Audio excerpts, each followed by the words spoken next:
Prananam Alayam Karunalayam Namami Bhagavatpadam Shankaram Lokashankaram Shankaram Shankaracharyam Keshavam Badarayanam Sutra Bhashya Kritau Vande Bhagavantau Punah Punaha Ishvaro Gururatmeti Murti Bheda Vibhagine Vyomavatyaptadehaaya Dakshinamurtaye Namaha Gukarastvandhakaro Vai Rukarastvanivartakaha Andhakara Nirodhitvat Gururitya Vidhiyate Sadashiva Samarambham Shankaracharya Madhyamam Asmadacharya Paryantam Vande Guru Paramparam Om Sahana Bhavatu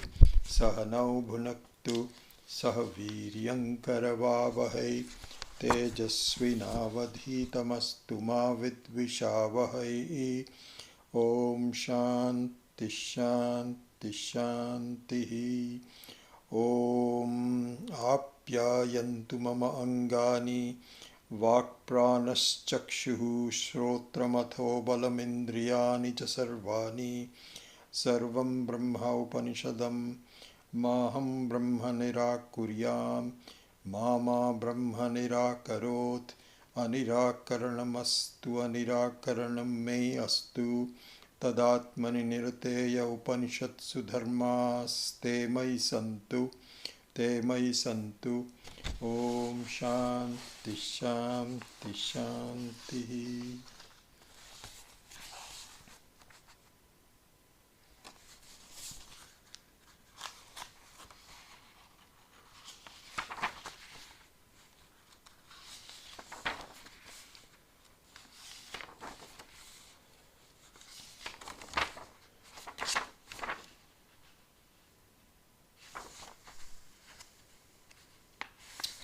Chant the one verse, the first verse of the fourth chapter of the Kenopanishad.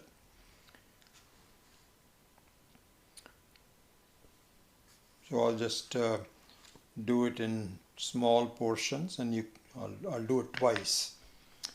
Sa Brahmeti Hovacha, Sa Brahmeti Hovacha, Brahmano va etad vijaye, Brahmano va etad vijaye, mahiyadhvasvamiti, tato haiva vidanchakara brahmeti, tato haiva vidanchakara brahmeti.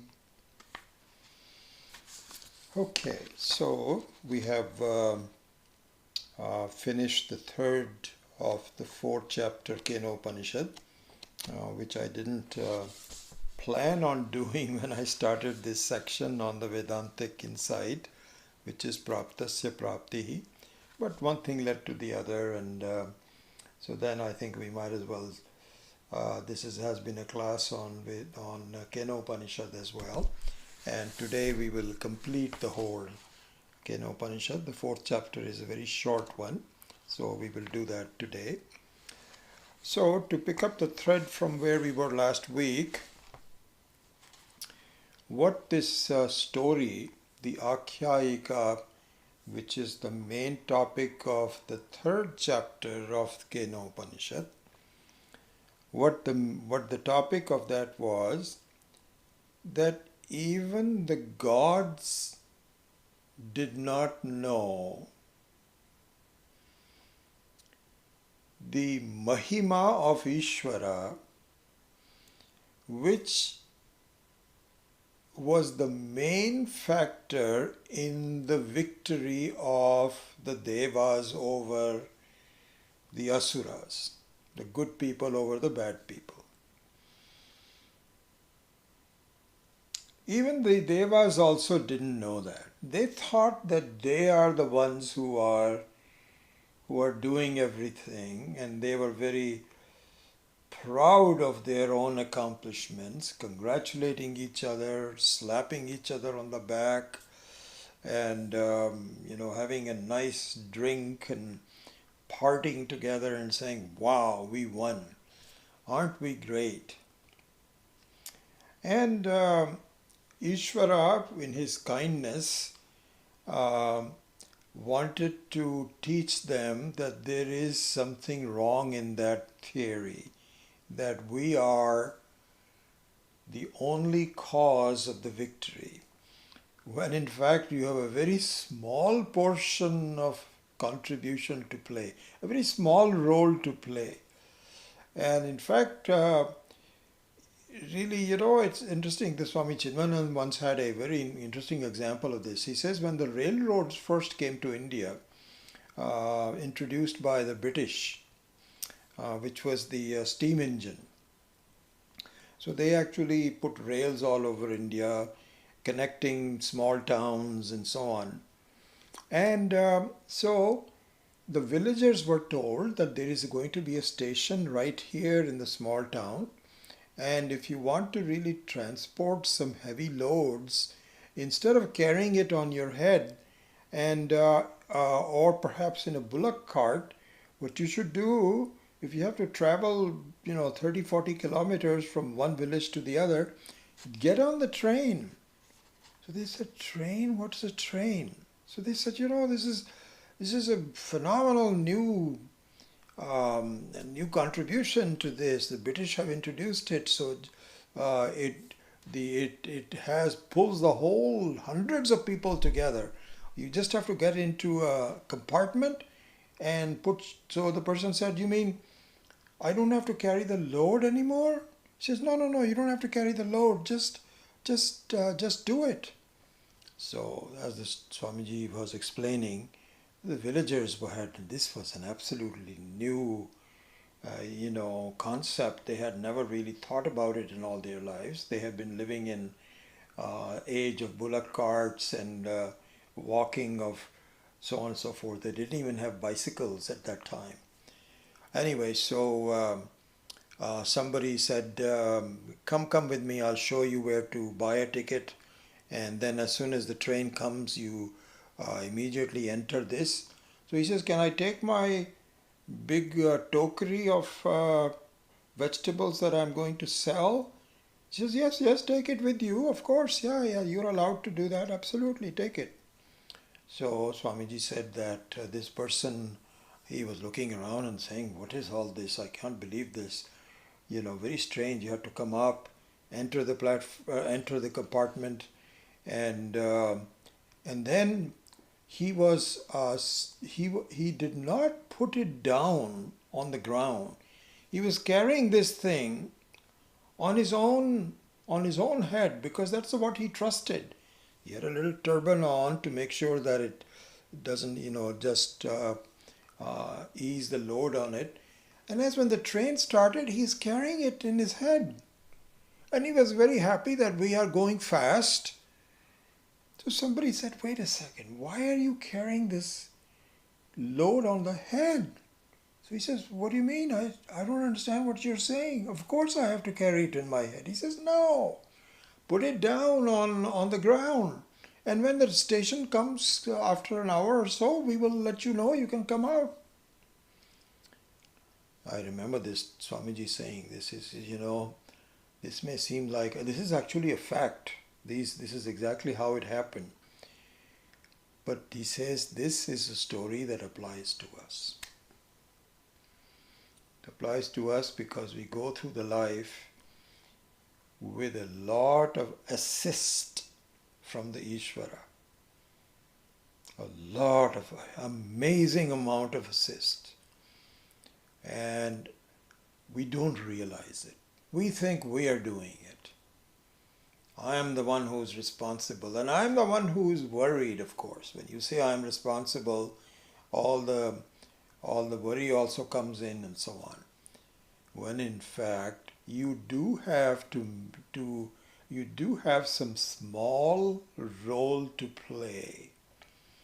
Kind of like, the whole play, the entire script of the play has been designed by some very bright person, and you are being given a little role to play, and you said, okay, when you come up there, you have to say, hello, how are you? Small roles to play. This is like a side role. That's it. And you are part of a play. But the whole scripting of it, the production of it, it's all done by somebody other than you. This is what our life is, really speaking. We don't realize it. We think we are responsible for our own things. So in the third chapter, this is exactly what happened, where these and what the interesting thing is that we think that these are devas who are very knowledgeable, who are extraordinary people. And in fact, in some way, that's even worse, because the more extraordinary you are, the greater your accomplishments, the more it gets into your head. You know, you should look at some of these people who are elected officials and how they pretend, and kings and conquerors and despots, and how, you know, the the picture of the Godfather. I remember the picture Godfather.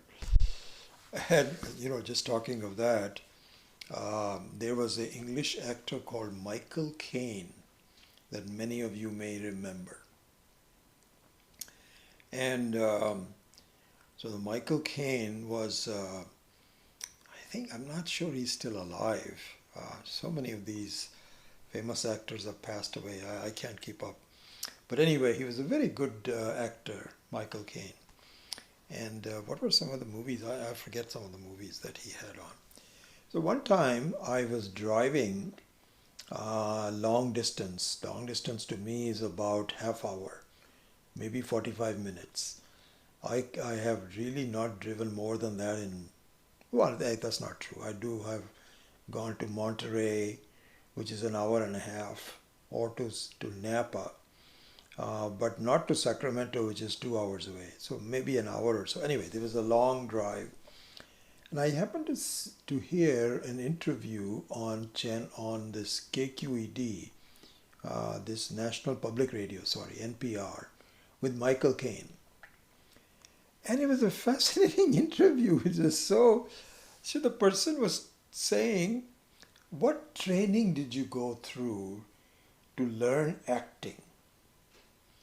How did you become so accomplished as an actor? What did you have to do? Was there a school that you went to? So he was explaining all that. So he was talking about the fact that you have to really know how these highly accomplished bosses behave. How did they look? So he was giving the example of the Godfather. He says if you watch the movie Godfather, what you will find is that this guy, who is the absolute monarch of all these people, they are all deathly scared of him. You know Godfather. He says if you watch him, he has minimal movement of his body. And the other people around him are all kind of scurrying, saying, sir, there's a phone call for you, and so on and so forth. Who is it? Oh, we don't, there's a guy who calls himself John, and so on and so forth. Ask him what he wants. Don't bother me.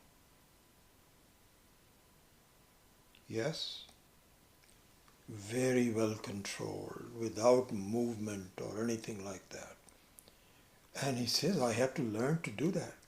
That if you want to really portray somebody who demands a lot of respect, you don't have to really, you don't have to move very much. You don't have to do things. You just sort of sit like this. And just the very look, I thought that was very fascinating. and very true. Really, I could appreciate it. Yes, absolutely true. So anyway, the more accomplished the people are, the more they feel, who's like me? I will conquer everybody. I can do anything. Just by the flick of a finger.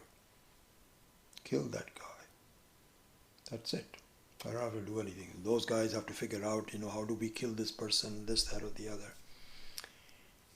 So more than anything else, the Devas were even less cognizant of the fact that Ishvara is behind our victory.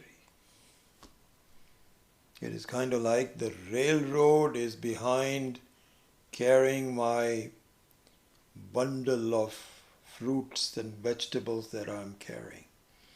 I'm doing small things and here and there, putting it down, putting it up again, but the majority of the work is being done by Ishvara.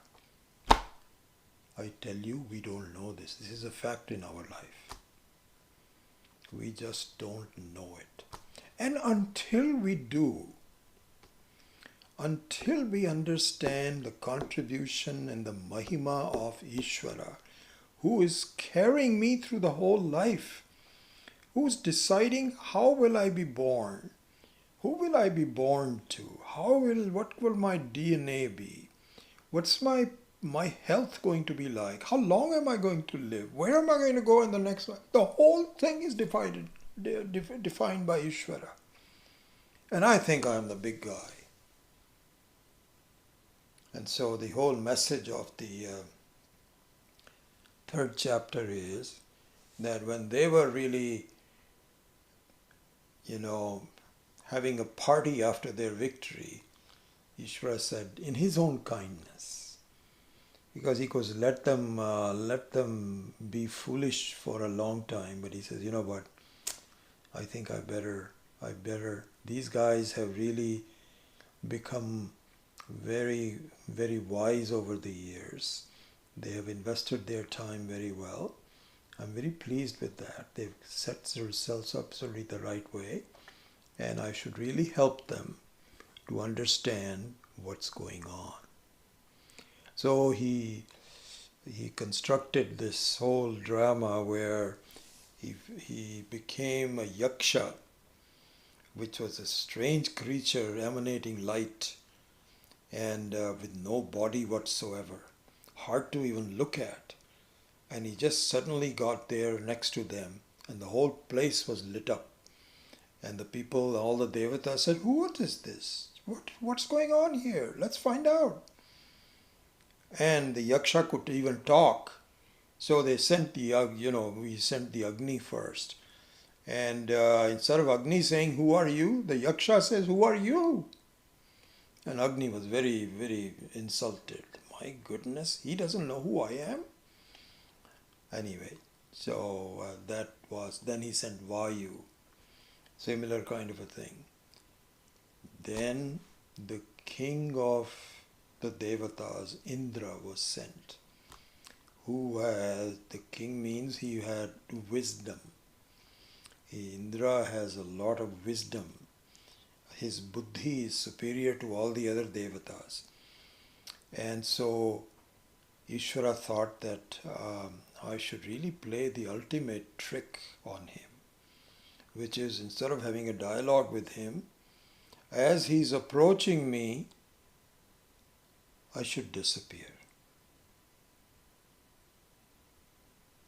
And Indra, this by the way has a lot of lessons for us.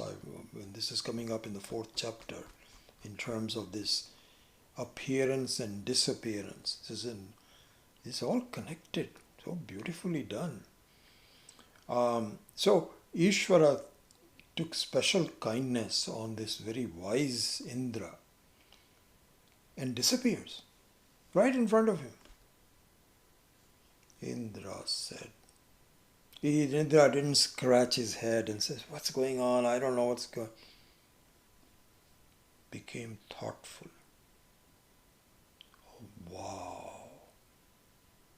I cannot believe what I saw. This is something extraordinary. So he calls up the person that he consults whenever he wants to get some guidance, is Uma, the Maheshwari herself, and said, Uma Devi, I want to understand. This is what happened. What is going on? Who is this yaksha that suddenly appeared and disappeared? So Uma starts the 4th chapter with this first verse that we just chanted. Sa Brahma iti hi uvacha ha uvacha Brahmano va etas vijaye mahiyasvam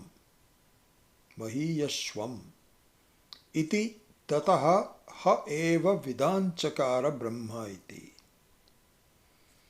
So the English translation of that, I won't go into a word for word, is she revealed, she said, Uvacha, that it was Brahman,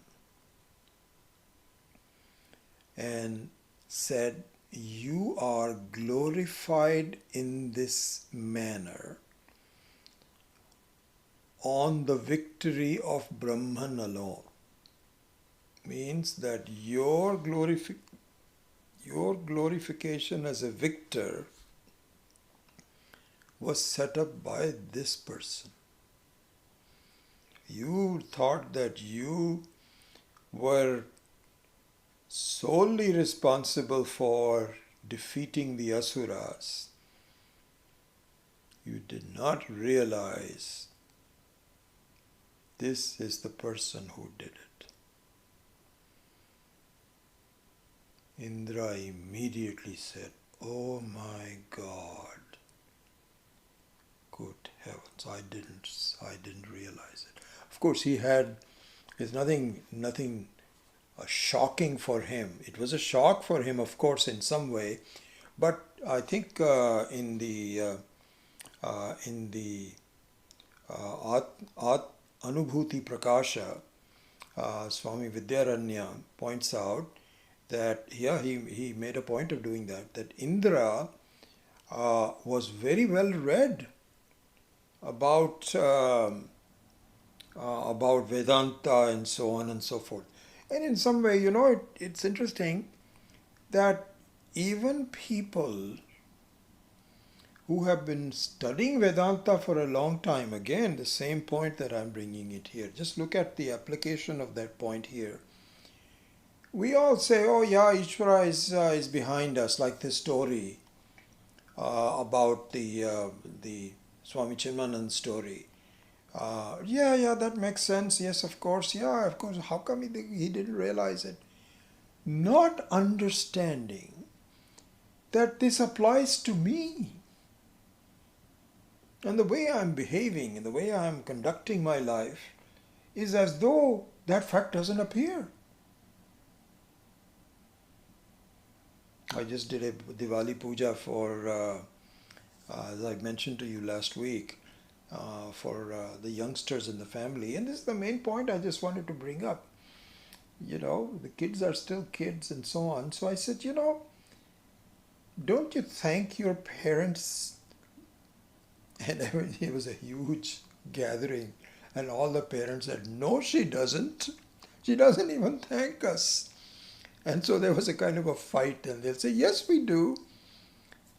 But anyway, if the children do thank their parents to a certain extent, it's probably not enough, because being a parent is a very difficult, very time-consuming, very dedicated job. And you can't expect the children every 5 minutes to say thank you, thank you, thank you. But they should have an attitude that, and of course this is true as you are growing up. In the beginning you have no idea who to thank, why you should thank, you take for granted. But as you grow up, you begin to realize, my God, there's a lot of people who are helping me to do what I do. So my point was that similarly, we don't know who God is, and we should really thank God from time to time on these occasions, not even knowing where the person is. And as we become more mature and we call ourselves Vedantic students, there's also some kind of a pride in it. Now, what are you doing these days? Are you going to movies? No, I'm not going to movies. I am attending Vijay Kapoor's classes. I am a Vedantic student. Okay, so you're attending classes. So what does it mean? It means that you should begin to see the contribution of the Mahima of Ishvara. Only then will you become wise. It's exactly like you can enjoy the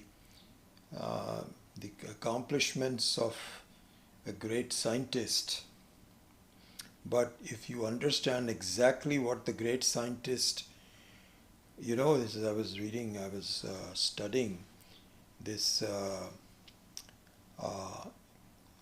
the new method of detecting the COVID virus, that has how they have reconstructed it. There is a TED talk on it by a couple of people who really were pioneers of that several years back. Fascinating.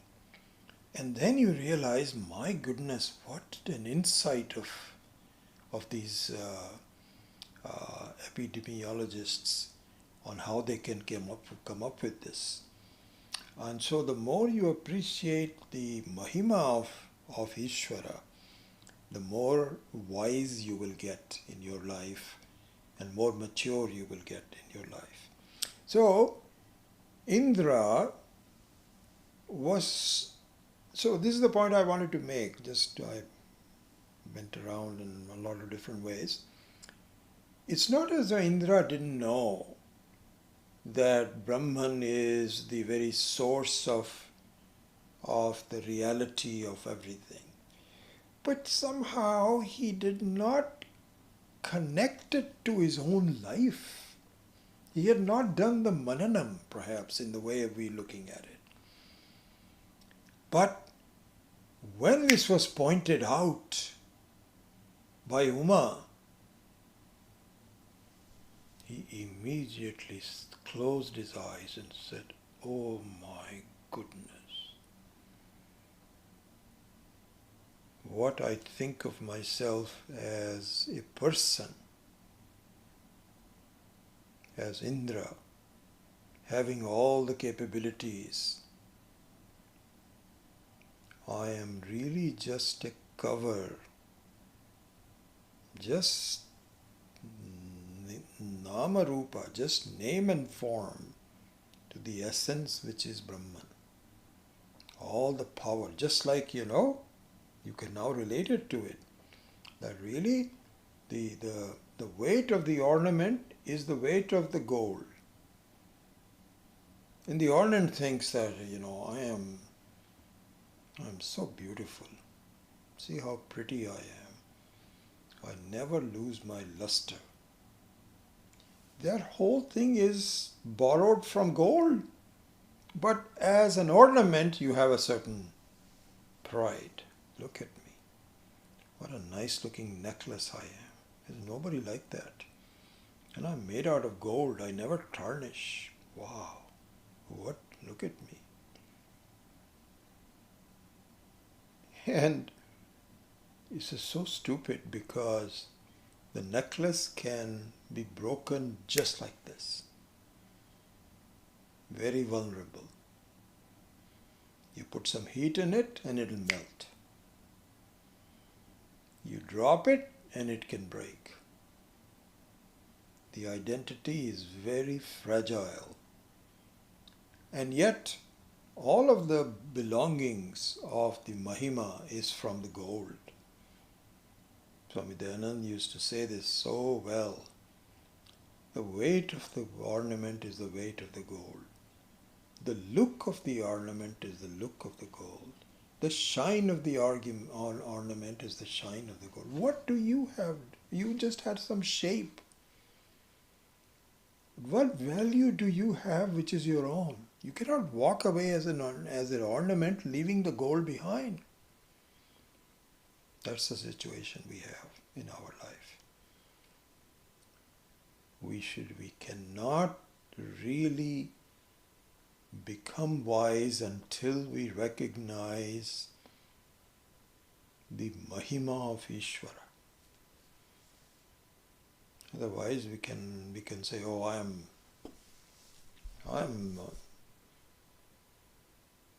Anyway, let me not go into all of the details of that.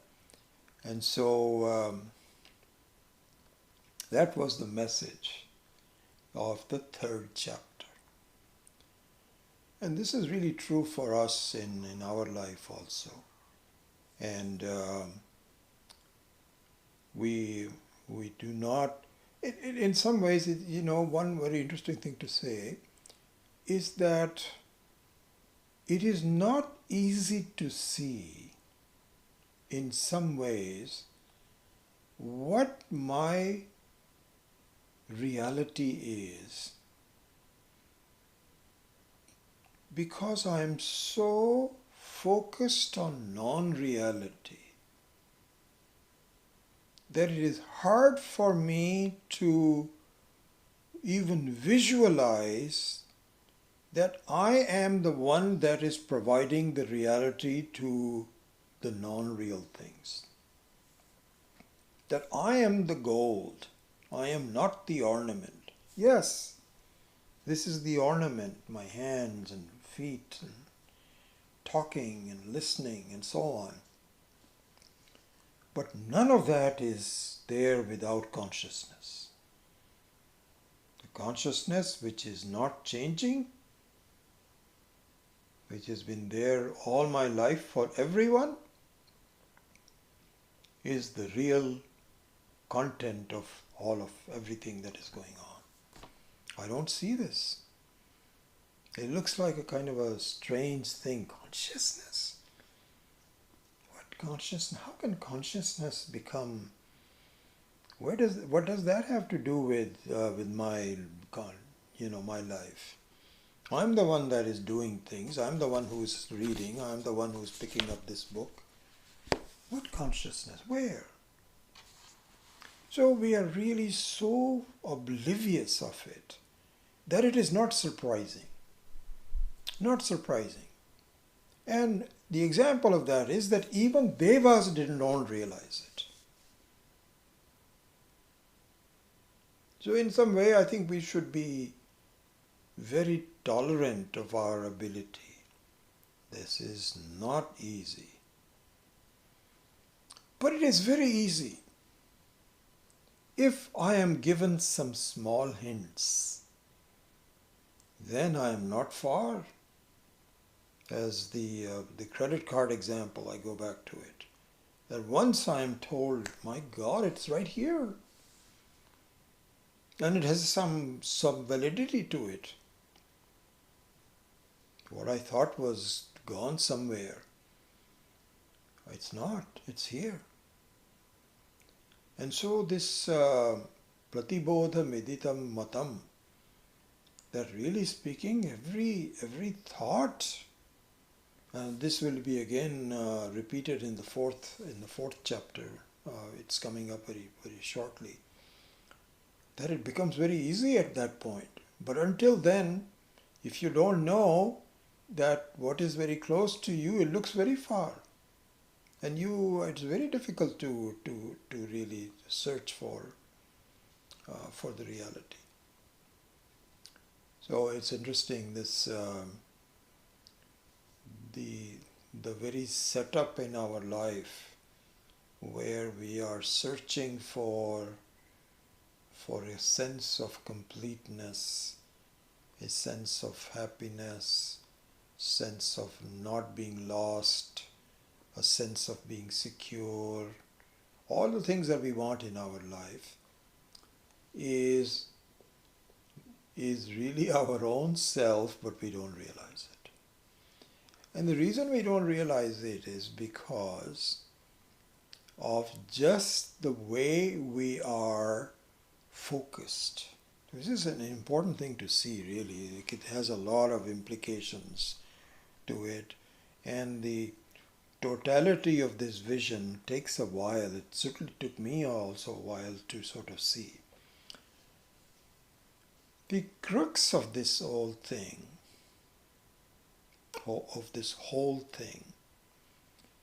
is the fact that there are 5 fundamental facts of what the whole creation is all about.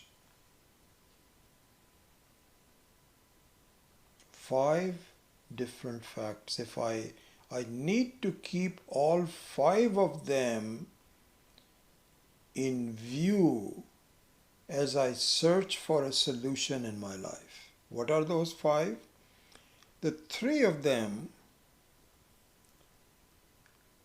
we have been taught quite often, quite well, which is that in Vedanta, not in other schools of thought, because they miss some important parts completely. The one important part they miss completely is what is called abhinna nimitta upadana karanam, Brahman. That Brahman is not only the nimitta karanam. Brahman means God. So a lot of the schools of thought, they all agree on that God is all-knowing, all-powerful. They all agree with that. Nobody disagrees with that. There is nobody like God in terms of knowledge and in terms of power. This is what is called nimitta karanam. Believe it or not, the Vedic thinking, as far as we can know, is the only one which says that's not enough. You need to be the source of both intelligence of creation and the material of creation. Abhinna nimitta upadana karanam. And people and other schools of thought either don't understand it or they reject it because it is not suitable to what they are saying. Either they deny because of lack of knowledge or deliberately. Whatever it is, it's an incomplete understanding of what God's presence is. So really speaking, in the Vedantic view of the whole creation, there are 5 things, as I mentioned. 3 of them are, in what Vedanta says, is that Brahman is Shrishti Karanam, Sthiti Karanam, and Laya Karanam. So, and this vision of the fact that it is the cause of creation, cause of sustenance, and the cause of destruction cannot be understood unless you understand the abhinna nimitta upadana karana. And so there it is said that just like the gold is the creator of ornaments, the sustainer of ornaments, and the destroyer of ornaments, and the only thing that is there is really the gold itself. Similarly, Brahman is Srishti Karanam, Sthiti Karanam, and Laya Karanam. Okay, so these are the 3 factors that we study and we understand, and we hopefully will see it and accept it. We should. It's not very difficult to do. There are 2 more other things that are often not understood and counted until you see the overall vision of the Shastra. and you have to study it over a long time, and somehow it gets missed in the whole process. And those two are, so what are the three things? What are the three things first? Shrishti, Sthiti, and Laya. Okay, got it? Add two more to that list. One is Ajnanam, leading to Dukkham. Ignorance leading to problems. Fourth one. Fifth one is Jnanam leading to Sukham. Knowledge leading to happiness. This is the fifth one. So now we have this fivefold fundamental aspects of the creation, which is Shrishti, Sthiti, Laya, Ajnanam, Jnanam.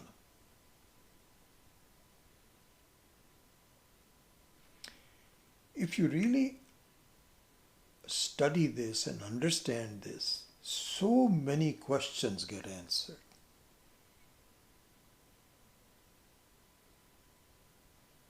For example,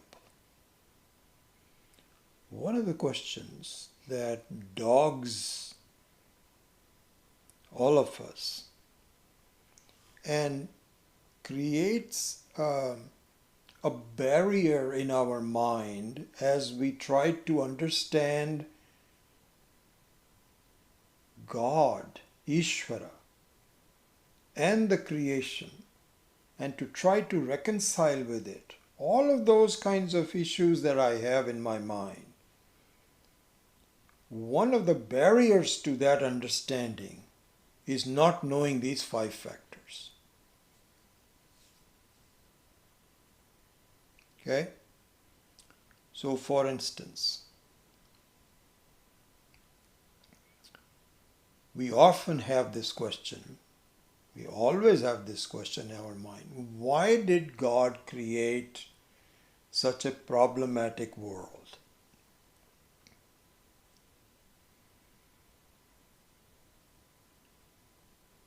This is whether either people articulate this question or don't articulate it, but nevertheless keep it hanging in their minds.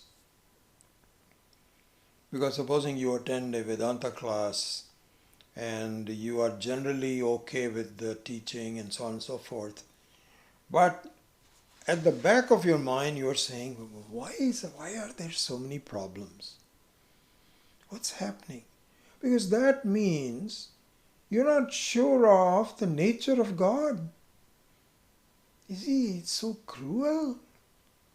There's a lot of stuff that goes on. Does He know? Does He not know this? You're saying that He's kind and so on and so forth, but I don't see that. All kinds of questions occur. And fundamental to that, of course, is the fact, why did God create so many problems in life? This is just one of the questions. There's so many other questions that occur, but fundamental to all of that is why?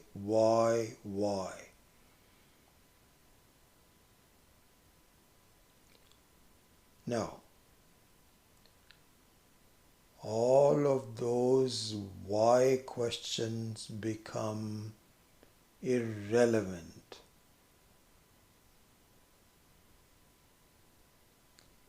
if we understand the fivefold reality of the world. Jnanam, Jnanam, Sthiti, Shrishti, Sthiti, Laya. How? Because God did not create this whole thing. Because creation means one day, some event someday, God said, I think I better create this. It does not like that.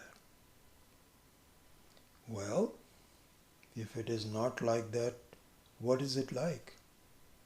What are you saying? What this 5-element model says is,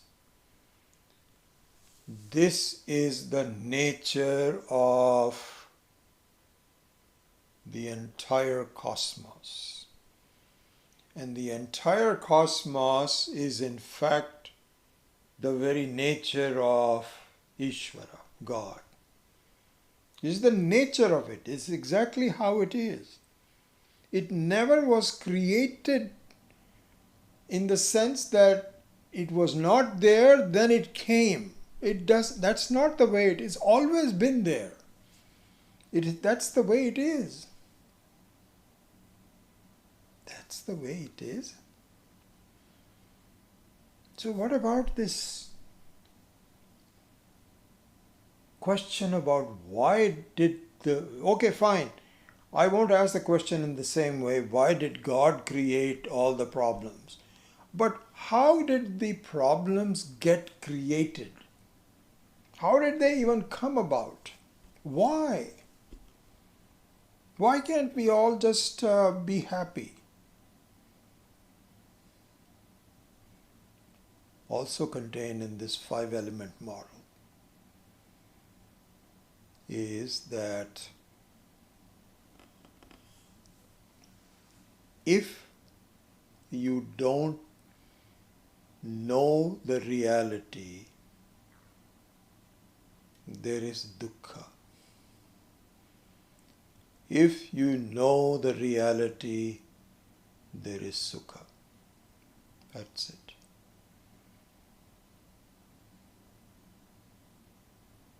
So you're saying that all problems are due to self-ignorance, of ignorance? Yes, all of it. Even the very severe kind of problems? Yes. This is how the whole creation is. And the part of that is that dukkha, even though it seems dukkha means all the severe issues, problems, even though they look very poignant, very intrusive, very powerful,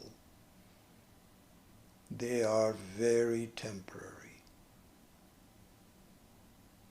It all ends well for everyone concerned if you see the unreality of dukkha. Really?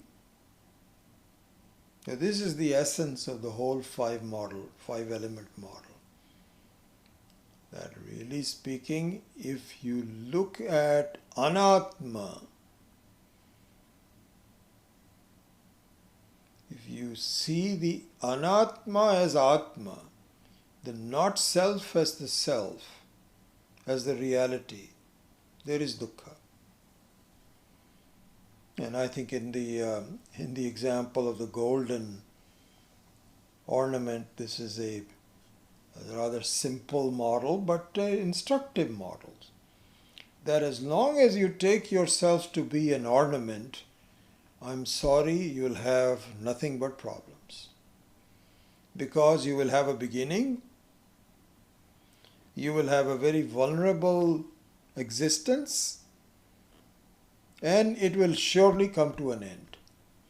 And if your whole sense of well-being is tied to longevity, security, I'm sorry, that's not going to happen. Because that's the nature of it. So am I doomed?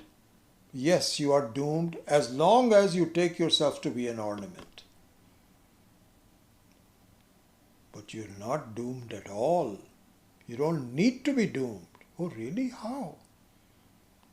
If you simply understand that you are not an ornament, there is something sustaining you, which is gold. The gold does not have a beginning, in that example, does not have a beginning, does not have an end, and is not insecure while it is being changed. It never loses its own. And once you have that knowledge, all of the uncertainty and so on and so forth just goes away.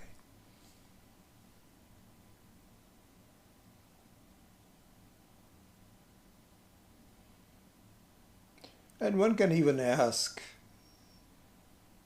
is this whole, and I'm trying to avoid the word creation because I have already bad-mouthed the word creation, but let me, because of lack of any other, the whole cosmos, the very nature of the changing cosmos and so on, is it not possible not to do this without having dukkha and sukha?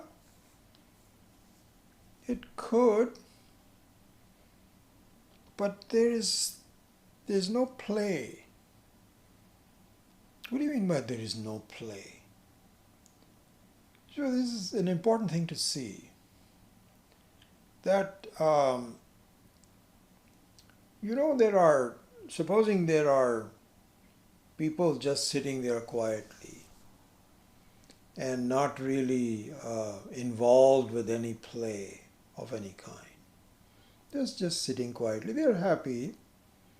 They're quite satisfied and so on and so forth. You can even talk about some teenagers who are just sitting around and just sort of not doing anything. They're okay with themselves and so on.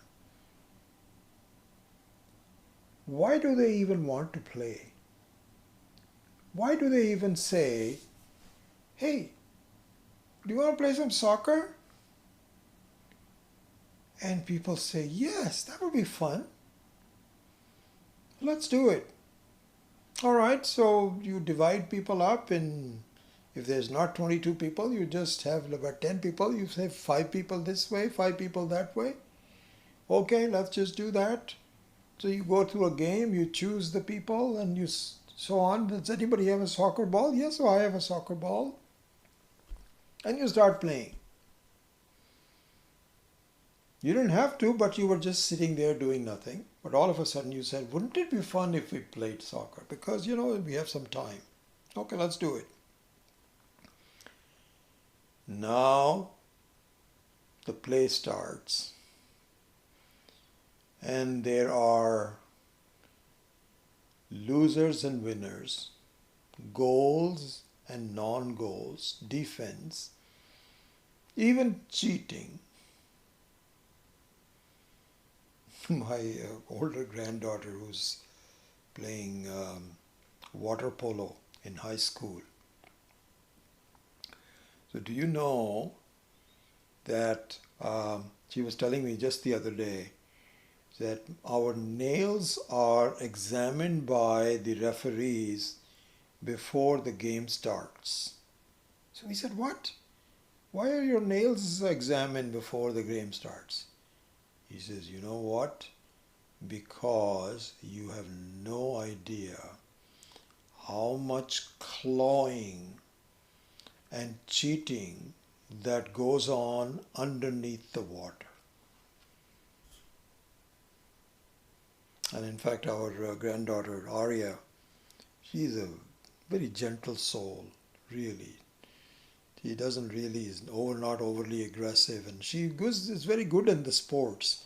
But she plays by the book, and it really doesn't overstep the boundaries and so on. And she gets into a lot of trouble. So you find that these girls actually claw them on their skin and hold them by their clothing and push them underneath, all to get to the ball. It's a lot of tugging and so on and so forth. So in the soccer one also you have a lot of fights going on, and you have pretty soon it gets heated, and you did this and stop doing it. You shouldn't be doing that. This is supposed to be a friendly game. I didn't do it. You were the one who pushed me. All these kind of things. And in the end, you'll find is that one team won and the one team lost. And the team that won is just doing like this. All the devas are saying, wow. I tell you, there's nobody like us. And the other people, they are just sitting there sipping Coke and saying, oh well, we'll have to do that better next time. So one can say, why do all this? People are sitting here quietly, not really bothering anybody. They were just having a discussion. Somebody came up with the idea, let's play soccer. You know why? Because there is some fun in losing and winning. And yes, that gets ugly at times and so on. That's all part of the game. But until you have the thrill of victory and the thrill of having fun, there's no game, there's no creation. Swami Dhananji used to say that. He said, if there is in the Indian films, you all know this quite well, that there has to be a villain, bad guy, a very bad guy who does bad things and creates a lot of problems. And then of course there are some good heroes in the movie and so on. And then there is a fight and all kinds of things occur. And people cringe, and then some of them are in tears. All I'm talking about people who are watching the movie and so on. And so there is just so much fighting, and nowadays I guess it must be gunfire. In the old days it was all with hands, what's called mukka mukki. But no, I haven't watched an Indian movie in about 20-30 years. I have not watched any. I have not watched most of the movies, but if I do watch something, it's in a local movie, not an Indian movie anymore. But I remember all the Indian movies had so many fight scenes and so on. So somebody said, you know what? I don't like all these fight scenes. I'm going to make a movie which is going to be all pleasantness, all beauty. There'll be goodness everywhere. So this producer, he got hold of a writer and said, make me a story which has nothing but goodness in it. So the writer said, well, I have never done anything like that, but I'll try, okay. So the movie started, and then there's this young boy and a young girl, very beautiful, very dutiful. They had great parents, and they would do namaste to them before they go to school. And they will enter the puja sthanam, brilliant in their studies. Everybody loved them. And they got married to people who were equally beautiful, equally good in their studies. They had wonderful children, and everybody was so happy. In Diwali, they would just, exchange sweets, have wonderful things and so on. And the movie ends. So this producer asked his wife, he said, honey, I made this movie which has no problems, there's not a single villain, everything is nice, but I just want to give you a preview of that. Come and see it. She saw through the movie and said, are you out of your mind? Do you know how quickly this film will fail? So he says, what do you mean? I think everybody has been telling me that they've got nothing but scenes of this, that, or the other. She says, no, you're crazy. It might run for 1 week at most. Even then, I think people will not go. No. So exactly the same way is there. So this is the way the whole cosmos is. And so what it means is, if we know the qualities of Ishvara, which is me, I'm happy. If I am thinking that I am the Anatma, I am Jadatma, I'm not the electricity, but I am the reflection of electricity in the appliance. I'm very vulnerable. I have a lot of dukkha in my life.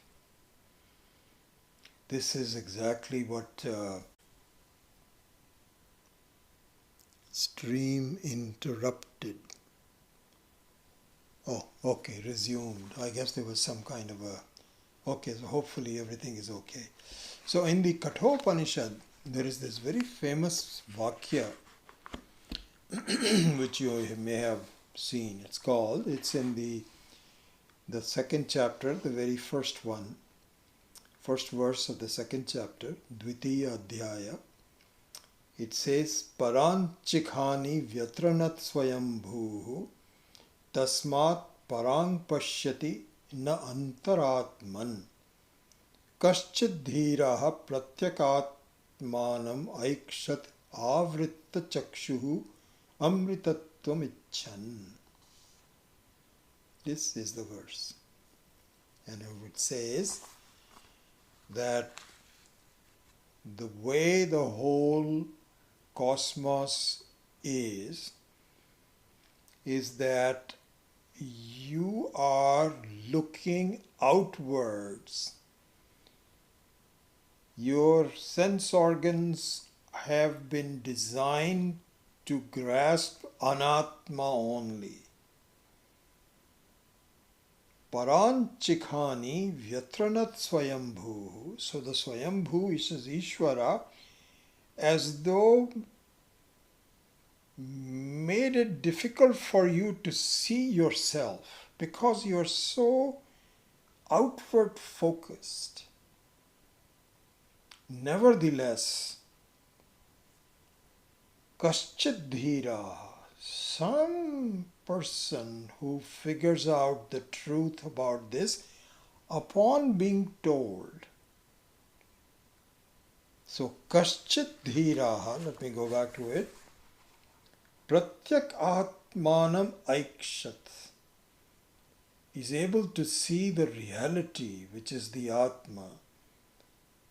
Avritta chakshuhu, by looking at the cause of the creation, focusing on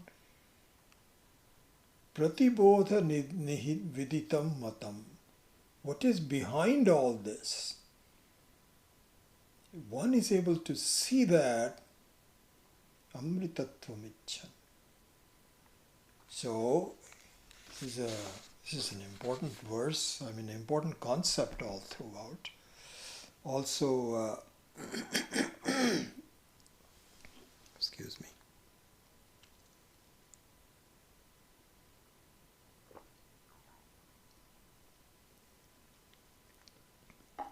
Also talked about in many other Vedantic books, not the only place, but this is a very famous verse. So that's what really life is all about. We have a choice to make. If we continue to focus on the ornamentation of life, we should be aware of the fact that we are playing with fire. And the fire can singe us any minute. But instead, if we focus on the very basis of the whole creation, which is Brahman, which is really the main reality behind all this, which is me, which is I. if I see their identity and I probe into it and look into it, what I find is that the whole thing is gone. I am awake to it. So therefore, in the third chapter, Indra finally realized. This is the story. This is the story. And so then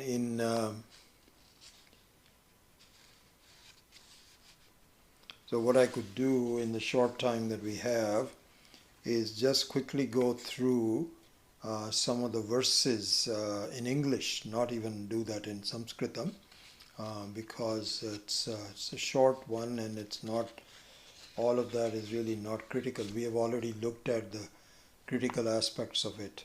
So in the second one, so the first one was that Uma revealed, hey, that Yaksha was none other than Brahman, and it is due to Brahman alone that you won.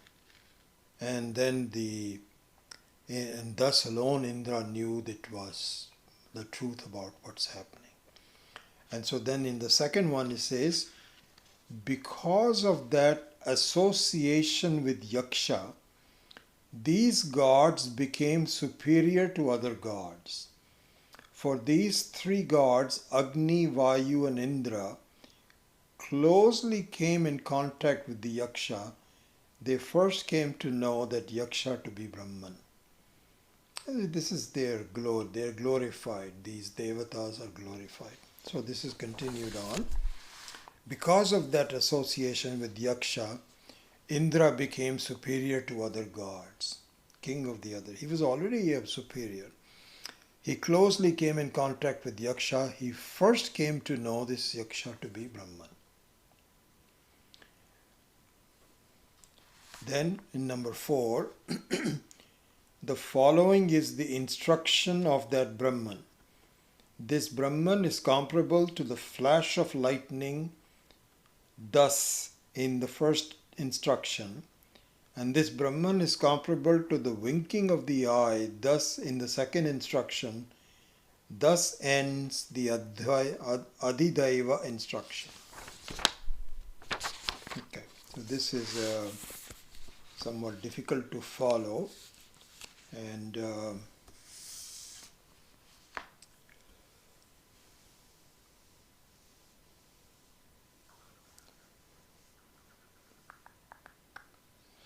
you know what I might do is not start on that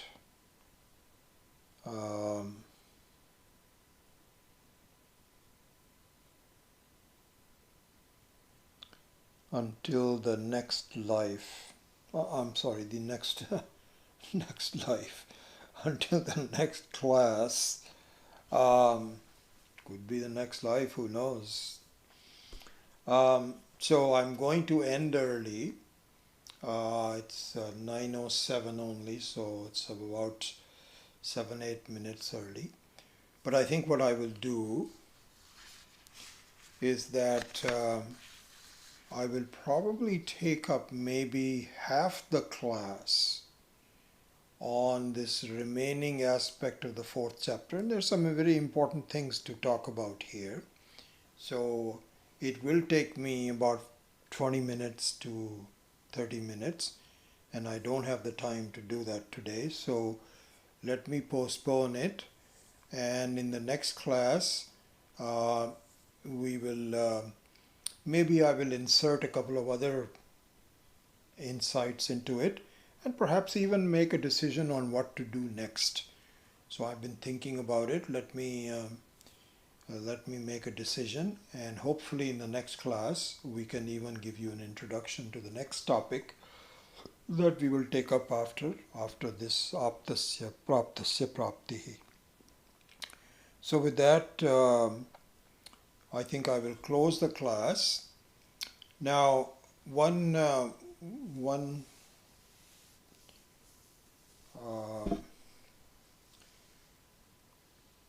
look forward to the next week. So today is the 9th. So we will have a class on the 16th. Then on the 13th, as you know, we have a Zoom satsang session for students of all the three classes. And if you can please come to that, I would invite you for doing that. So that's this next Saturday.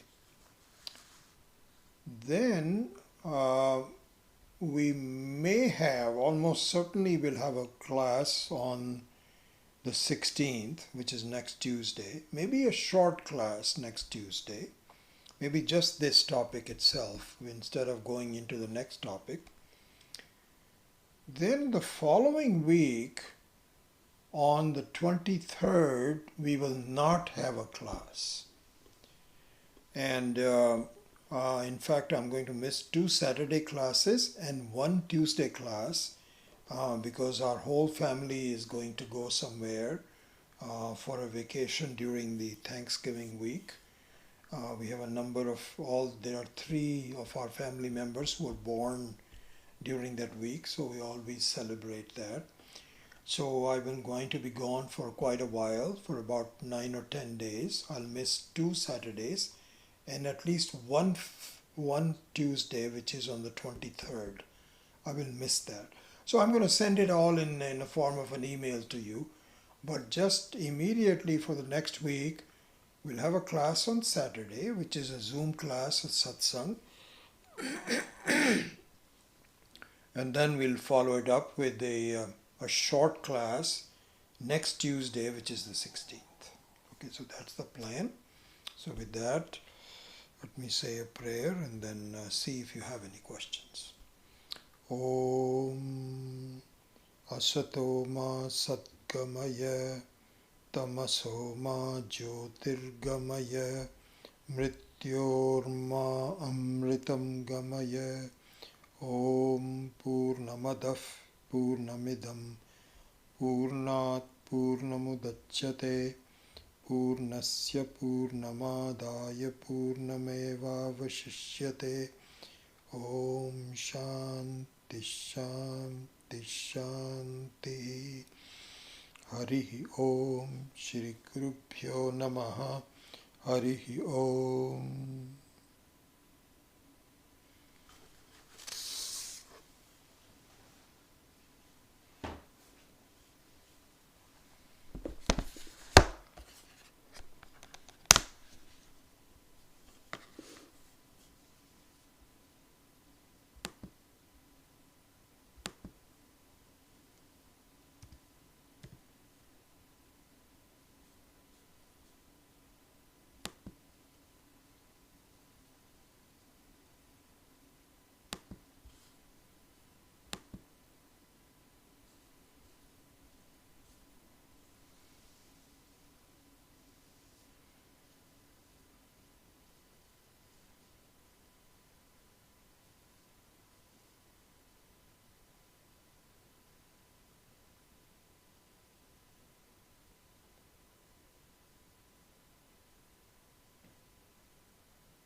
Thank you, Jaya. Yes, that is the Michael Caine. Yeah, Educating Rita was one of his movies, and he's still alive. Wonderful, very good to hear, to know that.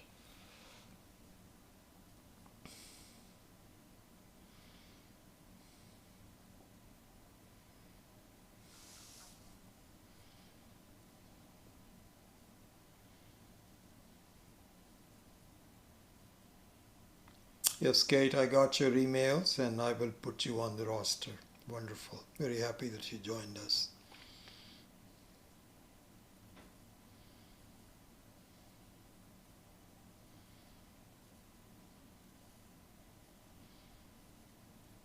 So good to see you all in the class, and I appreciate your presence, and we will see you hopefully next week. Om.